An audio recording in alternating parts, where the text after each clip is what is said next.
तो देखिए, बहुत से मतदाता इस वक्त पोलिंग बूथ का रुख कर रहे हैं। 3 घंटे से भी कम का वक्त बचा है वोटिंग के लिए। ऐसे में TV9 भारतवर्ष भी लगातार अपील कर रहा है कि आप घरों से बाहर निकलिए अगर आज आपके संसदीय क्षेत्र में मतदान हो रहा है। तो अंकित भट्ट हमारे संवाददाता ने आपसे कुछ देर पहले केंद्रीय मंत्री जितेंद्र सिंह से खास बातचीत की, आपको सुनवाते हैं।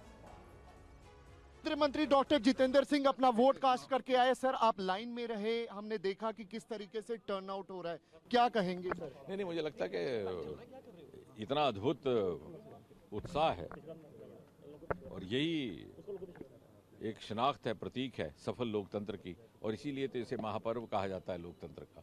सर, जिस तरीके से साउथ को अगर बात की जाए तो वहां पर राहुल गांधी कह रहे हैं कि हम लीड कर रहे हैं, क्या कहेंगे इसको? नहीं, वो तो स्वयं अपनी सीट पर भी थोड़े से इस समय डगमगाए हुए हैं, तो मुझे लगता है कि पत्रकार मित्र उस पर बेहतर टिप्पणी कर सकते हैं जो प्रत्यक्ष रूप से वो देख रहे हैं। एक आखिरी सवाल, सैम पित्रोदा ने जिस तरीके से बयान दिया, आपने स्टेटमेंट भी देखा होगा और उसके बाद रिएक्शन भी आए, किस तरीके से देखते हैं? नहीं, वो तो हम पहले भी कह चुके हैं पार्टी की ओर से भी, और ये स्पष्ट किया गया कि ये जो उनका कहना है ये ना ही लोकतांत्रिक मूल्यों के अनुकूल है, ना ही भारतीय पद्धति, भारतीय संस्कृति और भारतीय।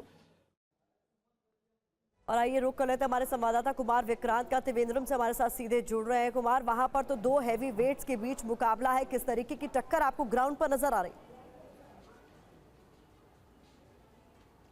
जी देखिए, सबसे पहले मैं आपको बताऊं कि दोपहर में यहाँ इतनी गर्मी और ह्यूमिडिटी है कि सुबह जब हम 8-9 बजे यहाँ के बूथ में जा रहे थे तो ये पूरा कॉरिडोर खचाखच भरा हुआ था। और अब आप देखिए कि इक्का दुक्का मतदाता यहाँ पर पहुँच रहे हैं, अधिकारी यहाँ पर मौजूद हैं, इंतज़ार कर रहे हैं। माना जा रहा है कि जब शाम का 4 बज जाएगा, 4 बजे के बाद जब मौसम थोड़ा ठंडा होगा तो एक बार फिर तिरुवनंतपुरम में मतदाता पहुँचेंगे यहाँ पर, क्योंकि दोपहर की गर्मी थी इसलिए लोग नहीं निकल रहे थे। सुबह बहुत भीड़ थी, यहाँ तक कि शशि थरूर को वोट देने में तकरीबन 30 मिनट का वक्त लग गया। लाइन में लगे लगे वो उन्होंने वोट किया। ये तमाम मतदाता यहाँ से वोट देके निकल रहे हैं। सर, क्या कहना चाहेंगे, किस इशू को लेकर आपने वोट दिया? क्या इशू है आपके लिए? I have no issues. What do you mean by? Issue means education, employment, unemployment. Yeah, of course, unemployment is in the largest scale in Kerala. Not even Kerala, it's nationalized case, especially in Kerala, but they were doing better for us. PM Modi कह रहे हैं कि जो corruption का पैसा है agencies जो ले रही हैं वो गरीबों में बांटेंगे। Of course no. This is only some, I mean, few amount, like 10% of people would know about the actual fact in India what's happening, and majority of people doesn't know what's happening in India. It's just only advertisement. Always it is advertisement. There is nothing special for the normal public. Thank you. तो सुबह से भाई साहब, आप सुबह से लगातार यहाँ पर लगे हुए हैं, सब कुछ शांत हो रहा है, सब कूल जी, यही तो सब कूल है, तो शांति देखिए सबके अपने अपने मुद्दे हैं और उन्हीं जनता से बात करके मुद्दे क्या है इस चुनाव के जानने की कोशिश हमारे संवाददाता लगातार कर रहे हैं। TV9 संवाददाता कुमार विक्रांत से। त्रिवेंद्रम से बीजेपी के उम्मीदवार और केंद्रीय मंत्री राजीव चंद्रशेखर ने कहा कि पीएम मोदी देश को विकास के रास्ते पर ले जा रहे हैं। पूरी बातचीत आपको सुनवाते हैं। सर, शशि थरूर कह रहे हैं कि वो चौथी बार जीतेंगे और राजीव चंद्रशेखर अगर चाहें तो 4 जून तक खुश हो सकते हैं।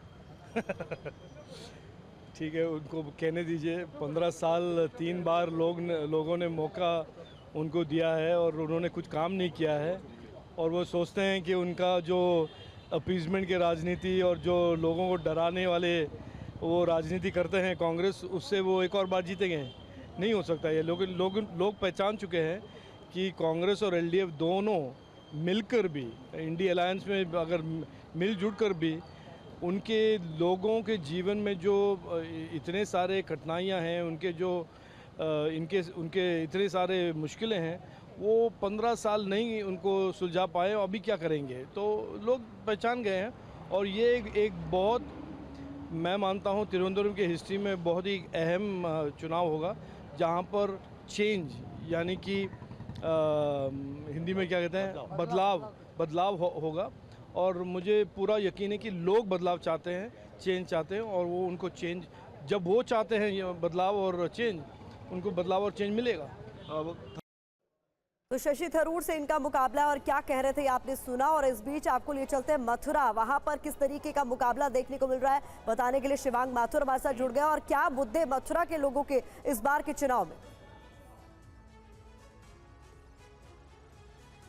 देखिए प्रतिमा, मथुरा में इस बार त्रिकोणीय मुकाबला है, जहां पे भाजपा की कैंडिडेट हेमा मालिनी हैं, पिछले 10 साल से सांसद हैं, वहीं उनकी एक अपनी पॉपुलैरिटी भी है एज एन एक्ट्रेस यहाँ मथुरा के अंदर, लोगों को काफ़ी पसंद करते हैं। वहीं दूसरी ओर अगर अब देखा जाए तो बीएसपी ने भी अपना एक उम्मीदवार उतारा है, वहीं इंडिया गठबंधन की तरफ से कांग्रेस का एक उम्मीदवार भी यहाँ पे उतरा है। लेकिन जिस तरीके का माहौल हमने मथुरा में सुबह से देखा है, उससे पता चलता है कि कहीं ना कहीं बीजेपी की पॉपुलैरिटी और खास तौर पे हेमा मालिनी की पॉपुलैरिटी काफ़ी ज़्यादा है। लेकिन बड़ा विषय ये है इस बार कि चुनाव में देखने को मिल रहा है कि जिस प्रकार से चिलचिलाती गर्मी है और ख़ास तौर पे 11-12 बजे से लेकर 4 बजे तक का जो समय है, इस वक्त मैं एक पोलिंग बूथ पे हूँ। यहाँ आप देखें बहुत कम लोग मौजूद हैं, कुछ लोग ज़रूर एक एक करके यहाँ पे आ रहे हैं। आपने वोट दिया है या वोट देने आए हैं? जी दे दिया मैंने। हम TV9 से हैं, हम आपसे ये जानना चाह रहे हैं कि मथुरा वासियों के लिए, वृंदावन वासियों के लिए क्या सबसे बड़ा इस ब्रिज के क्षेत्र में क्या मुद्दा है?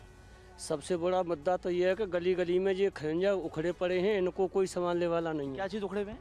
खरंजे गली, अच्छा, गली की सड़कें। ये बताइए कि हेमा मालिनी आपकी 10 साल से सांसद हैं, अब ये बताएं कि क्या आप उनके कार्य से खुश हैं या आप बदलाव चाहते हैं? हमारे क्षेत्र में तो कभी नहीं आई हो आज तक। खारी पानी, इतना नमक का जी। पानी है कि प्यासे प्यासे मरे जा रहे हैं।